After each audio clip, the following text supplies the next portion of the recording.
ربع نهائي كان خروج امام المنتخب المصري بهدفين لهدف واحد في الوقت اللي كان يعني مسار المسابقه دور المجموعات واجهنا غانا وواجهنا جزر القمر وواجهنا كذلك المنتخب الكابولي على حساب منتخب ملاوي في دور الثمانيه النهائي ثم الوصول دور الربع.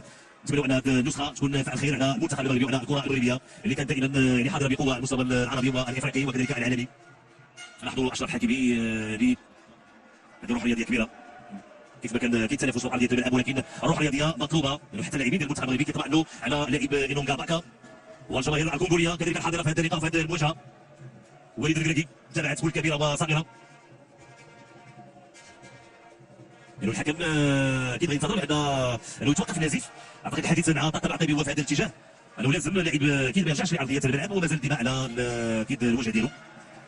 الوقت اللي هذا اللاعب هو المدافع ديلان بيدوكا لاعب فريق سانتيتيان الفرنسي هو اللي كيقوم بعمليه الاحماء والتسخينات في انتظار القرار ديال طاقم العقيبي للان في الحديث مع سيباستيان دي صبر. إينونغا باكا هل سيواصل هل سيغادر؟ على اي الحكم الان كيطلب من إينونغا ان يخرج خارج ارضيه الملعب في الوقت اللاعبين دايرون الاحتجاجات على بلا إينونغا غادي يغادر ارضيه الملعب حتى يواصل طاقم العقيبي ويعطي الاسعافات الضروريه في الوقت اللي حكام الفار حديث مع بيتر كاناكو حتى انه يتابع الصوره.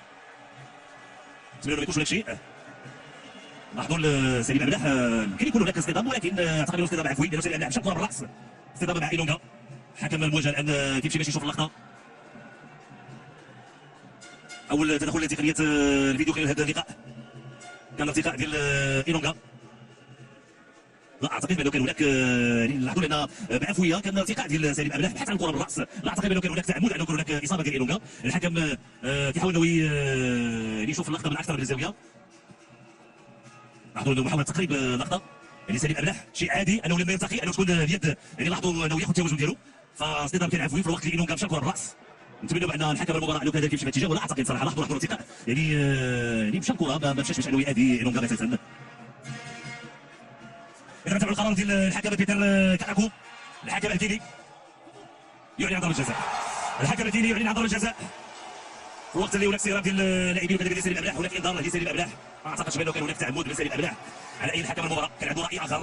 يمكن يعتبر بان كان هناك تعمد من سليم أملاح على إينونغا. يعلن عن ضربه جزاء لفائده المنتخب الكونغولي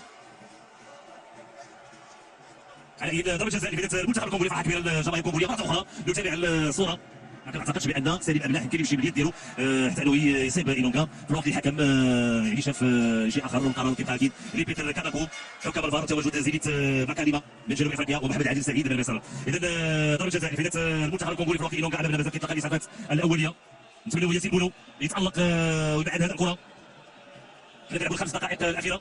اذا سيدريك باكامبو لاعب فريق غاتا سراي التركي واللي كيلعب الى جانب حكيم زياش هو ما سيتكلم بتسديد ضربه الجزاء. اذا سيدريك باكامبو وجه لوجه مع الحارس ياسين بونو. ياسين بونو حارس كبير بامكانه كذلك انه يتالق في هذه المواجهه. كل لاعبين تابعوا واقفين كيتابعوا هذه ضربه الجزاء لفائده المنتخب الكونغولي. سيدريك باكامبو وضع كره في الوقت الحكم كيطلب كل لاعبين ديال المنتخب المغربي المنتخب الكونغولي يكون خارج مستطيل العمليات. سيدريك وياسين بونو. ياسين بونو